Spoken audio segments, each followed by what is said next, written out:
Eh ben écoute, mon rapport au corps aujourd'hui, je dirais qu'il est harmonieux. Évolutif, mais harmonieux. En fait, on fonctionne, lui et moi, comme un couple. C'est-à-dire qu'on a appris à évoluer ensemble depuis 34 ans maintenant. Donc maintenant, on arrive à se connaître. Maintenant, on arrive à communiquer. Et résultat, aujourd'hui, à ce jour, il est harmonieux parce que j'ai décidé de beaucoup mieux l'écouter, de beaucoup mieux me connecter à lui. Et ça, c'est notamment depuis que je fais du Pilates, où je me suis beaucoup plus forcément connectée à mon corps, puisque même si j'ai toujours fait du sport, j'ai pas toujours su comment était mon corps à l'intérieur, ce qui se passait à l'intérieur. Et résultat, on n'arrivait pas trop à communiquer, lui et moi. Aujourd'hui, ça va, il est harmonieux parce que j'ai accepté aussi les formes que j'avais, le fait d'être en surpoids, je l'ai accepté. Et ça ne m'a pas pour autant empêché de me diriger dans la profession dans laquelle je suis aujourd'hui, qui n'était pas du tout une profession vers laquelle je cherchais à m'orienter. On va dire que je suis coach parce que la société a envie de me ranger dans cette case de coach. Mais moi, vis-à-vis de mes diplômes, je suis éducateur sportif. Et je me suis orientée principalement vers le Pilate. Alors le Pilate, c'est une méthode de renforcement musculaire qui travaille sur les muscles posturaux et profonds. Donc résultat, ça t'oblige à te connecter vraiment à ton corps et à ton intériorité. Moi, c'est vraiment ce que j'ai découvert dans cette méthode. C'était de repartir de zéro. Moi, je suis repartie de zéro en fait. En fait, j'ai toujours eu, je pense, un vrai bagage sportif à l'intérieur de moi. J'avais une bonne charpente, j'ai toujours eu une bonne charpente. C'est ce qui fait aussi, je pense, que j'ai toujours cru que j'étais en surpoids parce que j'avais une bonne charpente musculaire et squelettique. Mais à cet âge-là, quand tu es au collège, très clairement, on ne voit pas ça. Je sais pas pourquoi en fait. À un moment, je me suis mise à faire de la course à pied parce que je me suis challengée avec un pote et on s'est dit bah tiens, si on faisait un semi-marathon. Mais carrément. T'as jamais couru de ta vie, meuf. Au bout de 2 kilomètres, t'es au bout de ta life. Allons-y. Et puis cette même année, c'est là où j'ai découvert le Pilate. Et là, j'ai fait ouais. En fait, je connais pas du tout mon corps de l'intérieur. Tu vois, l'engagement du plancher pelvien, l'engagement du périnée, la respiration, l'engagement de la cage thoracique, les muscles posturaux, le fait de se tenir droit, les épaules basses, enfin tout ce qu'on rappelle en Pilates aujourd'hui. Là, je me suis dit, en fait, on peut faire du sport sans se faire mal. C'est cool, c'est trop bien. Et j'ai commencé à m'orienter là-dedans. Mon rapport au corps, en fait, avant, il a toujours été complexé parce que j'ai toujours été en surpoids. Mais parce qu'on m'a toujours dit que j'étais en surpoids. En fait, c'était surtout le fait de monter sur la balance chez le médecin. J'ai jamais été dans la norme de ce qu'il fallait être. Je suis pas grosse, tu vois, très clairement, je sais que je suis pas grosse, je suis pas mince non plus. J'ai pas de pathologie liée à mon poids, j'ai toujours été sur un IMC un petit peu plus haut que la moyenne, c'est-à-dire que l'IMC moyen c'est 25. Moi je suis sur du 25,4, 25,5, un truc comme ça. Donc résultat, c'était à un moment, alors à un moment j'étais un petit peu plus parce qu'à l'adolescence je faisais une taille 42. Et en fait j'ai eu une grosse période où j'ai fait des régimes, mais à balle. J'ai fait tous les régimes possibles et inimaginables. Je les ai tous testés. J'ai fait de la diète, j'ai fait la soupe aux choux, j'ai fait les Weight Watchers, j'ai fait les tailles fines, j'ai fait tous les trucs possibles et inimaginables parce que dans ma tête, il fallait que je perde. Pourquoi? J'en savais rien. Mais il fallait que je perde parce que les mecs, ils aimaient les meufs comme ça et que moi en plus, comment te dire qu'à 10 ans, je faisais déjà un 95C. C'était compliqué à assumer. Ouais. À 90. Après, j'ai vite... Non, pardon. À 10 ans, je faisais plutôt à 90. Après, vers 12-13 ans, je faisais à 95, ouais. Et quand t'as les mecs qui te regardent, tu sais... Toi, tu sais pas, t'es encore... tu portes des sweats encore, tu sais, t'es complètement... Et donc, résultat, j'ai été formée, j'ai eu un corps de femme assez rapidement. Surtout que ce corps, je l'ai encore aujourd'hui puisque j'ai des formes, tu vois, très clairement j'ai des formes, chose que j'ai pas assumée jusqu'à... J'ai pas assumé d'avoir des formes jusqu'à 24-25 ans, tu vois, donc il y a quand même eu un petit temps... Et parce que je comprenais pas pourquoi est-ce qu'on me regardait comme ça, je comprenais pas pourquoi est-ce que au collège ou au lycée, on me regardait et on me charriait sur ma poitrine, sur mon cul, parce que j'avais un cul aussi qui était bien présent. Après, ouais, là où j'ai vraiment commencé à prendre en considération mon corps, quand j'ai commencé à vraiment me dire « mais je crois que tous les régimes que j'ai faits, ça n'a jamais fonctionné en fait », bah, c'est quand j'ai décidé d'arrêter. En fait, et où là, je me suis dit bah, « tu vas juste tout arrêter, manger ce qui te plaît, et puis après, tu verras comment ton corps l'aborde. » Ouais, naturellement, en fait, tu vois, je suis descendue sans rien faire parce que je pense que j'ai accepté aussi de me dire que je pouvais manger normalement.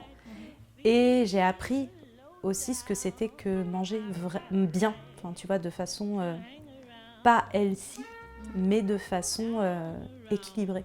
J'avais pas d'éducation alimentaire, j'avais aucune éducation alimentaire. Ma mère étant anorexique, il n'y avait pas vraiment de structuration alimentaire. C'était n'importe quoi. Enfin, je peux même pas te dire. Je sais juste que je rentrais par exemple du collège vers 4 heures. Je me faisais un bon goûter. Et 2-3 heures après, il y avait le dîner. Tu vois, et le dîner, c'était... en plus, c'était que des trucs industriels. En fait, quand je vois la façon dont je mangeais avant et quand je vois maintenant où je fais... je suis pas une ayatollah, mais je fais attention à ce que je fais. C'est-à-dire que je regarde ce qui a marqué sur les produits. Je regarde d'où viennent les produits. Je regarde l'origine. Je fais de plus en plus attention sur là où je vais acheter mes produits. Et avant, je fais « ah ouais, il y a quand même un monde ». Tu vois, je suis partie vraiment de rien, quoi. Parce que, non, mais parce que je peux pas en vouloir non plus à ma mère, c'est que ma mère non plus n'a pas eu cette éducation-là. Tu vois, elle non plus, du fait qu'elle était anorexique, elle n'était pas attachée forcément au fait de faire des petits plats, des choses comme ça, parce qu'elle-même n'était pas dans quelque chose de... Enfin, elle n'était pas accrochée à la bouffe. Donc résultat, mon frère et moi, on s'est un peu, j'ai envie de te dire, on s'est un peu démerdés, quoi. On m'en a parlé dans le sens où pour elle, ça a été un traumatisme d'avoir été à l'hôpital. Pour elle, c'est quelque chose qui reste encore de très traumatisant aujourd'hui. Mais sinon, à part ça, non, on n'en parlait pas. Enfin, c'était pas non plus quelque chose de tabou. Ouais. Mais voilà, c'était là, elle avait vécu. Elle avait fait son chemin avec, et puis voilà. Et puis quand tu vis au jour le jour avec une mère qui est comme ça, finalement, tu te poses pas vraiment la question. Tu dis que c'est une certaine forme de normalité. Jusqu'au jour où toi, tu sors de ce cocon-là et tu dis « ah non, c'est pas ça la normalité, non ». Ouais, elle nous a toujours motivés à aller de l'avant. Enfin, je sais qu'avec mon frère, elle a toujours cru en nous, quoi. Et je pense que ça a été un moteur pour nous aussi, indirectement. La pin-up, c'est un fantasme, pour moi, ça représente le summum de la féminité, en fait. Tu vois, autant il y en a pour qui la féminité, ça va être Monica Bellucci ou Julia Roberts. Mais, ah ouais, moi, très clairement, la pin-up, c'est la séductrice. Et en même temps, en fait, ça représente plein de choses. C'est qu'en même temps, il y a ce côté hyper séductrice parce que, avec des formes. Et je pense que c'est ça aussi qui m'a permis de vachement plus assumer le fait d'avoir des formes. Parce que pendant des années, on n'a pas arrêté de me dire que j'étais pulpeuse, que j'étais... Moi, je le prenais hyper mal quand on me disait ça. Je dis « What ? Je suis pulpeuse ? Tu veux mon poids dans ta gueule ?» Je comprenais pas. Pour moi, pulpeuse, en fait, je l'associais à grosse. C'est dingue, tu vois, le poids des mots. Alors que pas du tout. En fait, pulpeuse, je pense que pour la personne, c'était clairement un compliment. Mais comme je n'assumais pas d'avoir des formes, d'avoir des fesses, d'avoir des seins, d'avoir une taille qui était fine et d'avoir un corps de pin-up, quoi. Bah, résultat, je comprenais pas. Tu vois, t'avais beau me parler, ça rentrait pas. Et ce truc de pin-up, bah, à force de faire des photos, je me suis dit, ah ouais, en fait, je me suis juste trompée de période. Je suis juste pas née au bon moment. Je pense qu'un constat que je peux faire sur toutes ces années, c'est que les périodes où je me suis sentie le plus en harmonie avec moi-même, c'est quand je prenais le temps d'écouter mon corps et de communiquer avec lui. Il n'y a pas de recette magique. Moi, je l'ai découvert à travers le sport, mais ça peut être à travers le théâtre, ça peut être à travers le chant, ça peut être à travers la musique, ça peut être... cherchez votre truc, en fait. C'est vraiment... c'est juste de trouver ce qui fait que tu as envie de te lever le matin et tu as envie de te sentir bien dans ton corps et bien dans ta tête. Et de plus en plus, j'en suis persuadée que le corps ne fonctionne pas sans la tête et vice-versa. Et si tu as une tête tu as un esprit qui est bien portant, le corps se portera bien aussi. Donc c'est juste prendre le temps, à mon avis, juste de s'écouter, de se faire confiance et de faire confiance à la vie, en fait. Juste de faire confiance à la vie, c'est déjà... Et d'être dans la reconnaissance. Moi, aujourd'hui, honnêtement, je suis hyper reconnaissante de tout ce qui m'arrive. Parce que même si, voilà, bien évidemment qu'il m'est arrivé des choses pas cool, mais comme tout le monde, en fait, à des niveaux différents.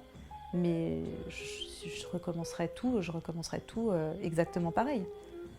Et voilà, juste de se faire confiance, de prendre le temps d'être en accord avec son corps et son esprit. Bien évidemment, si vous voulez découvrir le Pilate, mais pas forcément. Moi, ce que j'ai fait, c'est que j'ai souvent été dans l'extrême.